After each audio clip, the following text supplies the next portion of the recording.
주대표와 우리 복음 캠페인 같이 하겠습니다. 복음으로 교회를 새롭게, 세상을 이롭게, 복음으로 가정을 세우겠습니다. 복음으로 전도하고 선교하겠습니다. 복음으로 세상을 섬기겠습니다. 아멘. 묵상 말씀 디모데후서 3장 16절 우리 세 번 같이 하겠습니다. 모든 성경은 하나님의 감동으로 된 것으로 교훈과 책망과 바르게 함과 의로 교육하기에 유익하니. 모든 성경은 하나님의 감동으로 된 것으로 교훈과 책망과 바르게 함과 의로 교육하기에 유익하니. 모든 성경은 하나님의 감동으로 된 것으로 교훈과 책망과 바르게 함과 의로 교육하기에 유익하니. 아멘. 하나님께서 오늘 우리에게 주신 말씀은 에베소서 3장 14절에서 21절까지의 말씀입니다. 오늘 본문을 통해서 바울의 두 번째 기도라는 제목으로 오늘 말씀의 은혜를 같이 나누겠습니다. 우리가 기도 모임으로 이 시간에 이렇게 나와 있습니다. 근데 열심히 드리는 기도보다 성숙한 기도를 드리는 것이 훨씬 낫습니다. 여러분, 기독교 신앙은 열심보다 더 중요한 것이 하나님과의 올바른 관계예요. 하나님과의 올바른 관계에서 드리는 짧은 기도가 그 관계에서 벗어나 있거나 불충분한 상태에서 드리는 오랜 기도보다 훨씬 능력이 있습니다. 제가 집에서 이제 구강 청결제를 사용하려고 새 거를 이제 뜯게 되는데 생각 없이 막 뚜껑을 여는데 문이 잘 안 열렸어요. 뚜껑이 잘 안 열렸습니다. 그래서 힘을 세게 줬는데도 잘 안 열렸어요. 그래서 자세히 보니까 거기에 이제 가로막힌 부분이 있더라고요. 그래서 그 앞에서 살짝만 줘도 거기에 이제 열리도록, 하지만 이제 간단한 뭐 그런 것인데 그거를 모르고 그냥 힘으로 돌리려고 하면은 그게 뚜껑이 잘 안 열리더라고요. 여러분, 마찬가지로 우리가 모르면 아무리 힘을 줘도 열리지가 않습니다. 그러나 그 상황을 알고 구조를 알고 정확한 곳에 조금만 힘을 줘도 잘 열린다는 거죠. 여러분, 기도도 그렇고 우리 신앙생활도 그렇습니다. 무조건 열심히 내는 것보다 더 중요한 것은 하나님이 기뻐하신 뜻을 알고 거기에 순종하며 우리 하나님 앞에 겸손한 자세로 나가는 그 관계 속에서 하나님이 기뻐하시는 바대로 올바른 그런 성숙한 기도를 드리는 것이 좋은 것이다라는 겁니다. 우리가 에베소서에서 바울의 두 번째 기도를 다루고 있습니다. 앞에 1장에서 첫 번째 기도가 나왔죠. 그때 이렇게 축복하라라는 제목으로 우리가 말씀을 나눴습니다. 오늘 본문의 기도 내용은 두 번째 기도의 내용이라고 할 수 있어요. 그래서 오늘의 두 번째 기도 내용도 우리가 잘 배우면서 우리 이 내용을 가지고 나 자신을 위해서 또 우리 가족들을 위해서 또 지체들을 위해서 이렇게 성숙하게 기도할 수 있기를 바랍니다. 자, 먼저 기도의 시작을 보겠습니다. 기도의 시작은 오늘 사도 바울이 하나님과 바울과의 올바른 관계를 확인하면서 시작하고 있습니다. 14절과 15절 우리 같이 읽습니다. 이러므로 내가 하늘과 땅에 있는 각 족속에게 이름을 주신 아버지 앞에 무릎을 꿇고 비노니. 아멘. 우리 짧은 말이지만 이 안에서 하나님과 사도 바울 간의 기도자의 올바른 관계를 잘 보여주고 있습니다. 여기서 사도 바울이 지금 무릎을 꿇고 기도한다, 무릎을 꿇고 빌다 이렇게 표현하고 있습니다. 여러분, 일반적으로 유대인들이 기도하는 자세는 서서 손을 들고 이렇게 하는 그런 자세입니다. 그런데 여기서 굳이 내가 무릎을 꿇고 빈다라고 하는 것은 크신 하나님 앞에서 나 자신을 최대한 낮추고 겸손하게 지금 나간다는 그런 모습을 보여주고 있습니다. 여러분, 우리의 기도와 또 우리의 신앙의 자세가 하나님 앞에서 더 겸손해지고 낮아질 수 있기를 바랍니다. 여러분, 우리가 편의를 위해서 지금 앉아서 기도하지만 그러나 우리 마음만은 하나님 앞에 무릎으로 나가는 그런 겸손한 자세가 될 수 있기를 바랍니다. 그것이 하나님과의 올바른 관계입니다. 기도를 받으시는 하나님은 어떤 분이라고 고백하고 있어요? 하늘과 땅에 있는 각 족속에게 이름을 주신 아버지시다 그랬어요. 이름을 주신다는 것은 정체성을 주는 것입니다. 그러니까 그 사람의 존재 이유가 되시는 하나님이신 거예요. 그런데 여기서 족속은 헬라어로 파트리아이고 아버지는 헬라어로 파테르입니다. 그러니까 우리말로 읽을 때는 잘 와닿지 않지만은 헬라어로 읽으면 어떻게 되냐면 파테르가 파트리아에게 이름을 주셨다 이렇게 됩니다. 자, 그러니까 이 언어적인 유의가 있어요. 파테르가 파트리아에게 이름을 주셨다. 그 정체성을 주셨다. 그러니까 이 족속은 누구에게서 나왔다는 거예요? 이 파테르, 아버지에게서 나왔다는 거죠. 그래서 그냥 다스리는 멀리 계신 하나님이 아니라 아버지라고 표현이 되는 거예요. 모든 족속이 하나님 아버지에게서 나왔다. 그 모든 생명의 씨가 하나님에게서 나왔다라는 것을 지금 이 안에서 고백하고 있는 것입니다.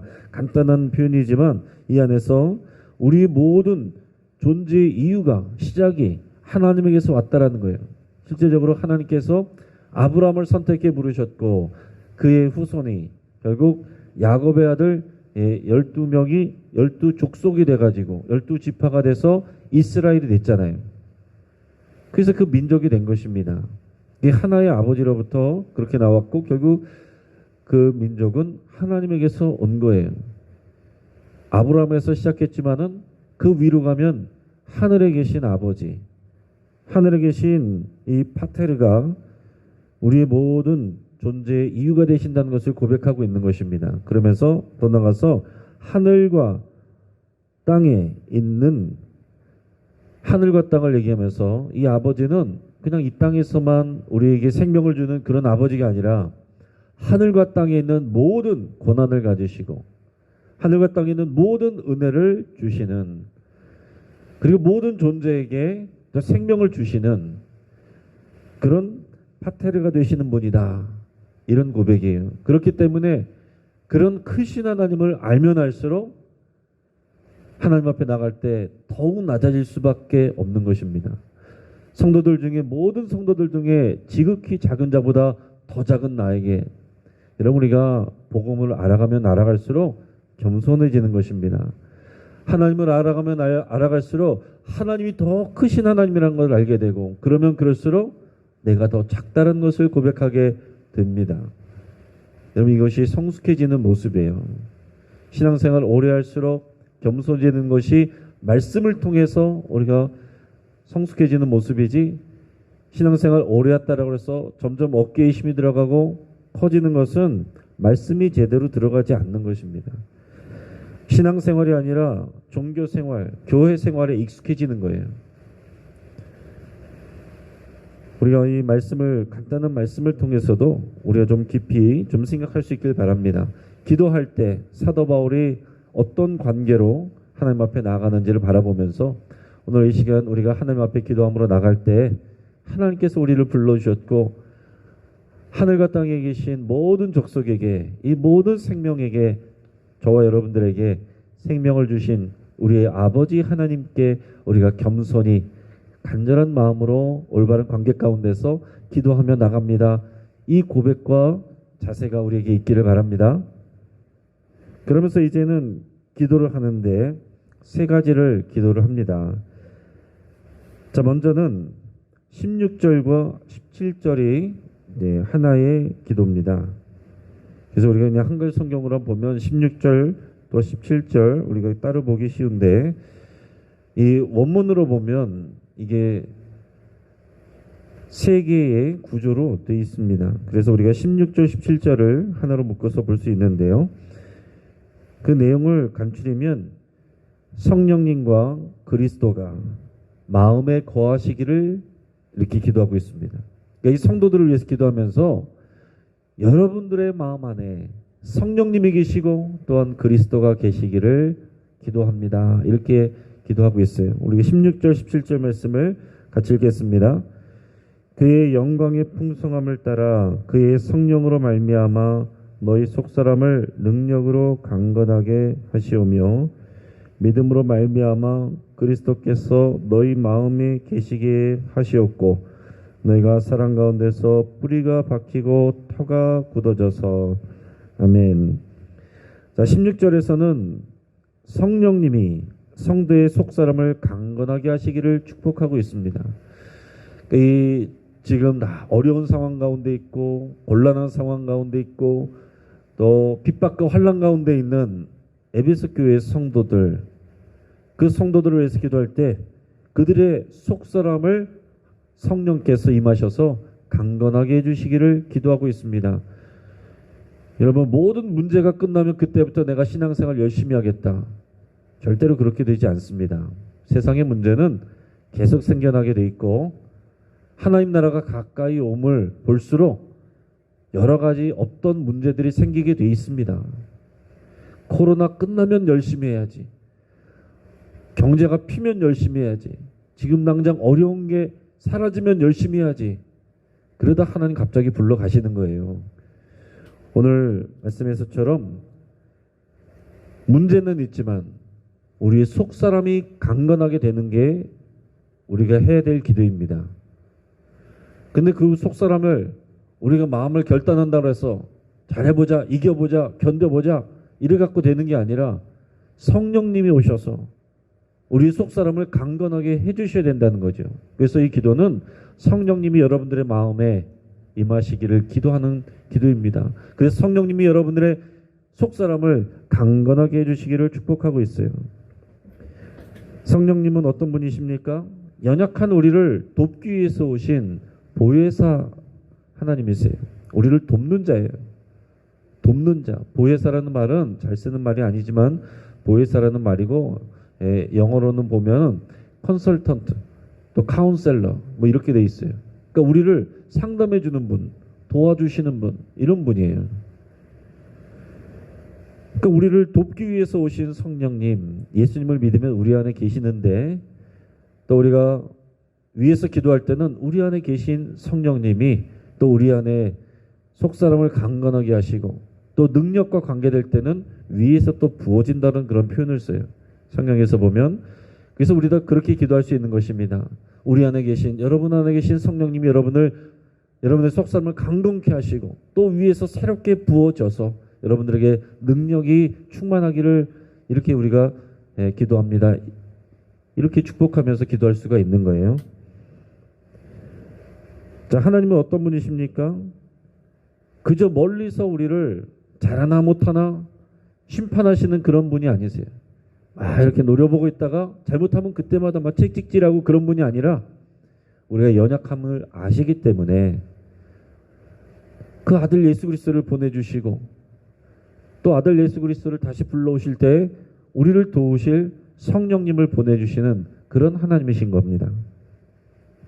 자, 17절에서 보면 믿음으로 말미암아 그리스도께서 너희 마음에 계시게 하시옵고 그랬습니다. 그리스도께서 너희 마음에 계시게 하시옵고. 자, 여러분, 성령님이 오셔서 우리를 도울 때 뭘 돕는 겁니까? 우리가 그리스도 안에 굳건하게 거하기를 도와주시는 거예요.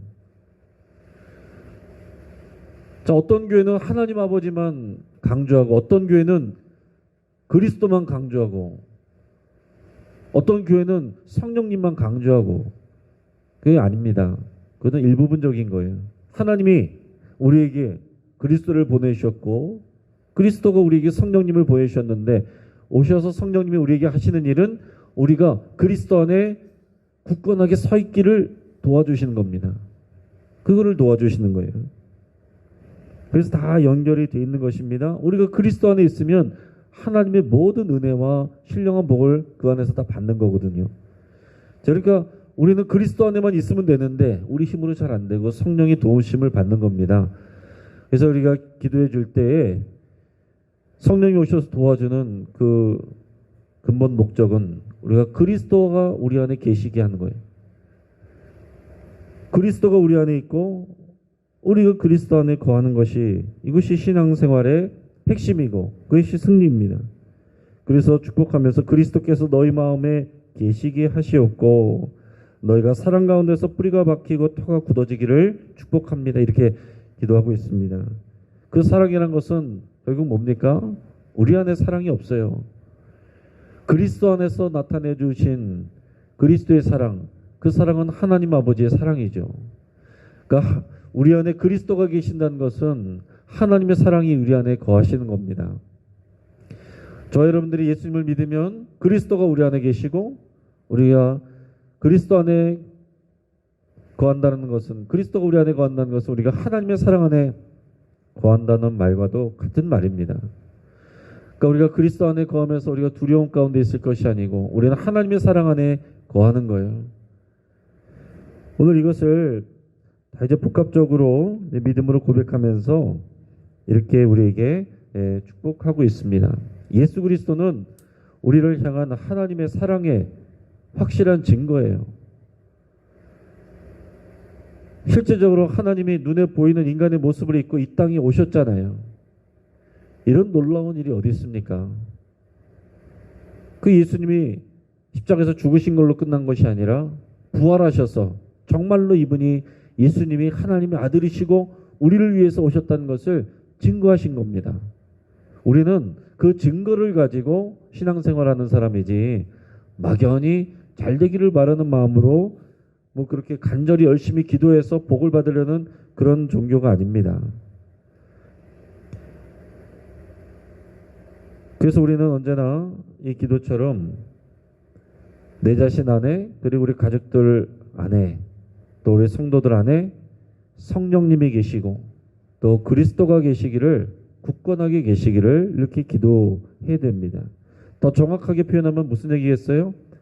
우리가 그 안에 거하는 거예요. 성령님의 임재 안에 그리스도의 임재 안에 우리가 거하는 것입니다. 여러분 성령님은 왔다 갔다 하지 않으시죠. 예수님도 우리 안에 들어왔다 나갔다 그러시지 않으십니다. 우리만 잘하면 되는 거예요. 그리스도가 우리 안에 들어오셨고 성령님이 우리 안에 계십니다. 우리만 그 안에 잘 거하면 되는 거예요. 이제 같은 표현입니다. 성령님이 그리스도가 우리 안에 잘 계신다는 그것은 그분의 임재 안에 우리가 거한다는 그런 얘기도 되는 겁니다.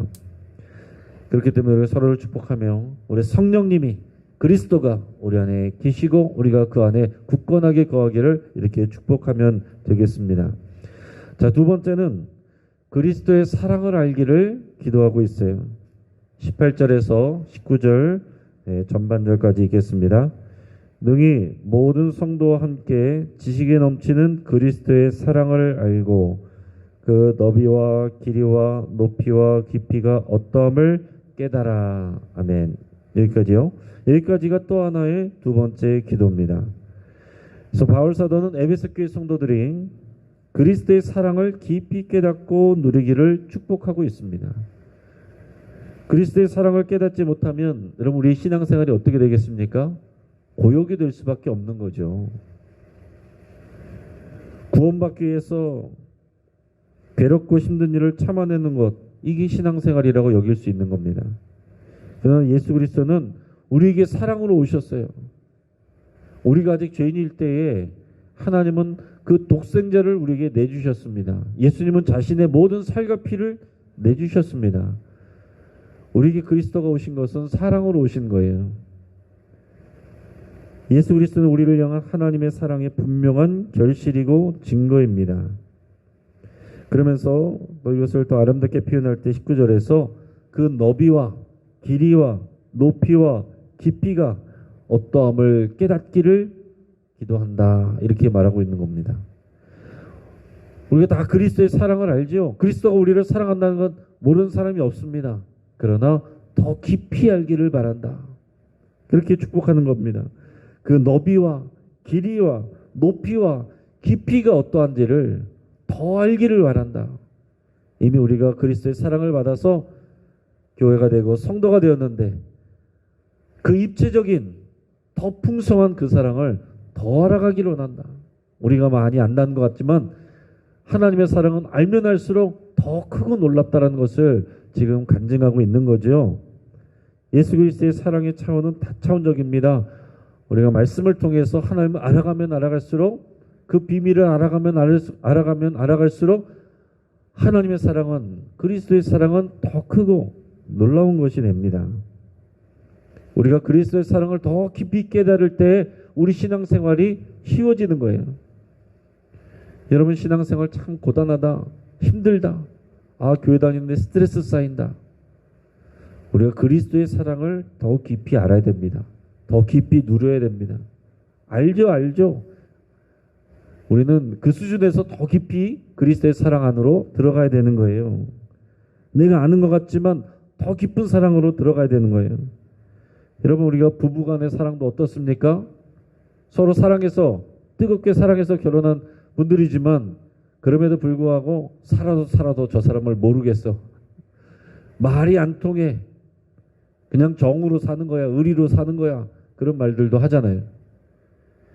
또 부모 자식 간에도 어떻습니까? 사랑한다고 다 퍼져도 자녀들이 해준 게 뭐가 있어? 다른 집 부모님들은 이런 것도 해주고 저런 것도 해주고 그래서 속상해하는 분들이 얼마나 많습니까? 여러분 추석 명절이 되면 선물만 띡 보내고 또 그 마음은 주지 않는 그런 자녀들 때문에 외로워하고 눈물 흘리는 부모님들 얼마나 많이 있습니까? 내 배 아파서 난 자식도 내 사랑을 잘 모르잖아요. 그런데 여러분 우리가 그리스도의 사랑을 안다는 것이 얼마나 피상적이겠습니까?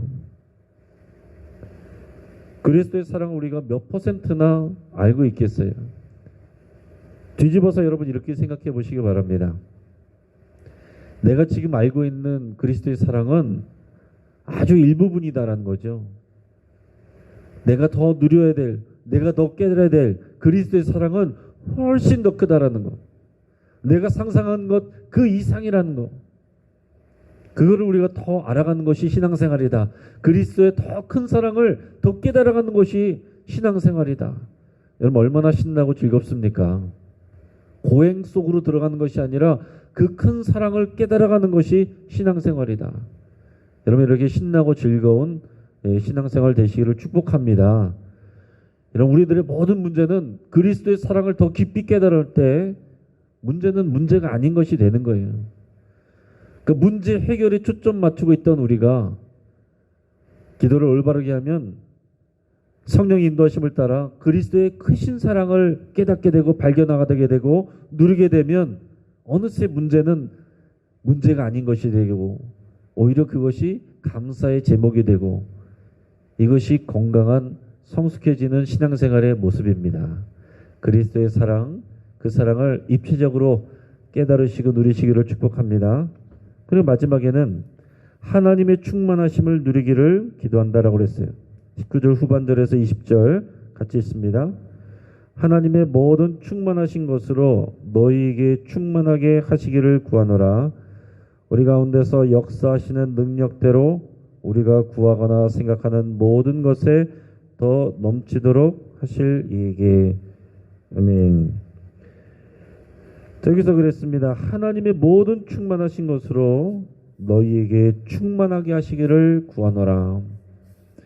앞에서도 얘기했습니다. 하나님의 충만하심, 만물 안에 계신 하나님의 충만하심으로 만물을 충만케 하신다.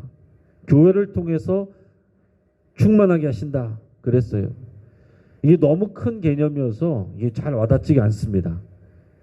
차라리 하나님께서 우리에게 건강 주시고 힘을 주시고 이러면 쉽게 와닿는데 하나님의 충만함을 부어주신다. 이 모든 것을 다 포함한 것입니다. 우리 필요한 모든 것들, 능력, 사랑, 평안, 소망, 감사, 담대함, 우리가 생각할 수 있는 모든 것들, 그것들을 다 포함한 것, 그것의 모든 완전한 것이 하나님의 충만이에요. 하나님은 모자란 것이 없는 분입니다. 이거는 하나님께 구하고 다른 거는 또 다른 세상 바깥으로 나가가지고 다른 사람들에게 구하고 종교적인 영역만 하나님께 구하고 이런 게 아니다라는 것입니다. 하나님의 모든 충만함은 세상과 하늘과 땅의 모든 것들을 다스리는 하나님이시고 그 안에 모든 충만함이 있는 거예요. 그러니까 여러분, 우리가 세상을 바라볼 때 이런 관점으로 바라보는 거예요. 교회에 갇혀 계신 하나님이 아니라 하늘과 땅과 모든 우주를 창조하시고 다스리시는 하나님, 그 하나님의 충만하심이라는 것이 우리가 교회를 통해서 우리에게 부어지게 되는 것입니다. 이게 비밀인 거예요. 그러니까 하나님의 모든 충만함과 은혜와 복을 받기를 원하는 자는 그리스도 안에, 이 교회 안에 잘 연결되어야 됩니다. 이 교회의 영광을 알아야 되고, 이 교회를 통해서 하나님께서 이 모든 것을 주신다는 것을 빨리 깨달아야 돼요. 하나님의 충만함은 우리가 누리는 것보다 훨씬 더 크고 아름답고 풍성한 것입니다. 우리가 풍선을 불어보면 어때요? 우리가 아이들이 부르면은 나름대로 커지죠. 근데 거기에다가 어른들이 더 불면 더 커집니다. 하나님의 충만함이란 것은 우리가 알고 있는 것보다 훨씬 더 커질 수 있는 거예요. 훨씬 더 큰 것입니다. 그리스도의 사랑과 더불어서 하나님의 충만함, 우리가 다 이해하지 못해도 하나님의 모든 충만함, 완전함, 그것이 우리에게 부어져서 우리의 연약한 것들이 치유되고, 또 우리들의 부러진 것들이 고쳐지고, 우리들의 왜곡된 것, 삐뚤어진 것이 다 완전하게 되는 그런 모습들을 여러분 상상하면서 그렇게 기도하시기를 바랍니다. 여러분, 교회를 다니시지만은 나이가 드시면 예전 같지가 않고, 또 은퇴하시면 교회와도 대접받지 못하고 할 일 없는 것 같고, 그러나 하나님의 충만함은 우리 은퇴에 따라가는 게 아니에요. 나이에 따라가는 것이 아닙니다. 고린도후서 4장 16절에 사도 바울이 이렇게 기도합니다. 그러므로 우리가 낙심하지 아니하노니 우리의 겉사람은 낡아지나 우리의 속사람은 날로 새로워지도다. 여러분, 겉사람은 사도 바울도 점점 나이가 들고 핍박받으면서 몸도 연약해지고 또 고질적인 병도 고쳐지지 않고 그런 상황 가운데 있어요. 감옥에 갇혀 있고 그런 상황이지만, 그러나 겉사람은 낡아지지만 우리의 속사람은 날로 새로워지는도다. 이 고백을 하고 있습니다. 이런 은퇴와 함께 우리가 끝나는 게 아니라 우리의 속사람이 하나님의 충만함으로 더 새로워지고 더 충만해질 수 있는 거예요. 하나님 앞에 갈 때까지 이렇게 더 충만해지기를 주의 이름으로 축복합니다. 마지막은 성령으로 마치고 있습니다. 건강한 기도는 항상 하나님께 영광을 돌리는 것으로 마치게 돼 있어요. 20절 21절 우리가 읽겠습니다. 우리 가운데서 역사하시는 능력대로 우리가 구하거나 생각하는 모든 것에 더 넘치도록 능히 하시리에게 교회 안에서와 그리스도 예수 안에서 영광이 대대로 영원 무궁하기를 원하노라. 아멘. 하나님은 우리가 구하거나 생각하는 그 모든 것보다 더 크시다, 더 크신 능력의 하나님이시다, 이 고백을 하면서 하나님께 영광을 돌리는데 뭐라고 고백합니까? 교회 안에서와 그리스도 안에서 영광이 대대로 영원히 무궁하기를 원한다고 그렇게 하나님을 찬양하고 있습니다. 하나님의 영광이 어디서 나타난다고요? 교회와 그리스도에게서 나타난다. 여러분, 이것을 알고 그 비밀을 알고 올바른 관계 가운데서 기도할 때 하나님의 크시고 능력, 풍성한 그 능력과 충만하심과 사랑이 우리에게 부어지는 줄 믿습니다. 이제 말씀을 정리합니다. 하나님과의 올바른 관계에서 드리는 기도가 능력 있는 기도입니다. 바울은 성도들 속에 성령님과 그리스도가 계시기를 축복하고 있습니다. 바울은 그리스도의 사랑을 입체적으로 더 알아가기를 축복하고 있습니다. 바울은 성도들이 하나님의 충만함을 누리기를 축복하고 있습니다. 그리고 마지막으로 교회와 그리스도 안에서 하나님께 영광을 돌립니다. 이 바울의 기도를 따라서 우리 자신과 가족과 지체들을 위해 기도하시기를 주의 이름으로 축복합니다. 같이 한번 기도하겠습니다. 우리 말씀을 붙들고 함께 기도하겠습니다. 하나님의 크심을 알고 우리가 더욱 겸손하게 나아가기를 위해서 결단하며 기도할 수 있기를 바랍니다. 또 바울의 기도 내용이 나 자신과 가족들과 지체들에게 이루어지기를 여러분 또 기도할 수 있기를 바랍니다. 또한 교회와 그리스도 안에서 하나님의 영광을 더 깊이 깨닫고 찬양하기를 위해서 여러분 기도할 수 있기를 바랍니다. 또 오늘 수요 예배를 위해서 같이 기도하시고 하나님의 풍성한 은혜를 부어주시기를 위해서 기도하시고 또 우리 최기철 올라 목사님과 또 교회 안에 노화와 질병으로 연약해진 모든 어르신들을 위해서 축복하며 기도하겠습니다. 또 우리 영신교회 보내주시는 이 세 가족들이 우리와 함께 그리스도 안에서 주의 사랑을 입체적으로 누릴 수 있기를 위해서 함께 기도하겠습니다. 이 나라의 정치인들을 위해서 기도할 때 모든 정치인들이 당리당략을 위해서 움직이지 않고 나라와 백성을 위해서 헌신할 수 있도록 위해서 함께 기도하고 하나님의 뜻이 이루어지도록 함께 기도하겠습니다. 우리 주여 한번 부르짖고 우리 합심해서 크게 함께 기도하겠습니다. 주여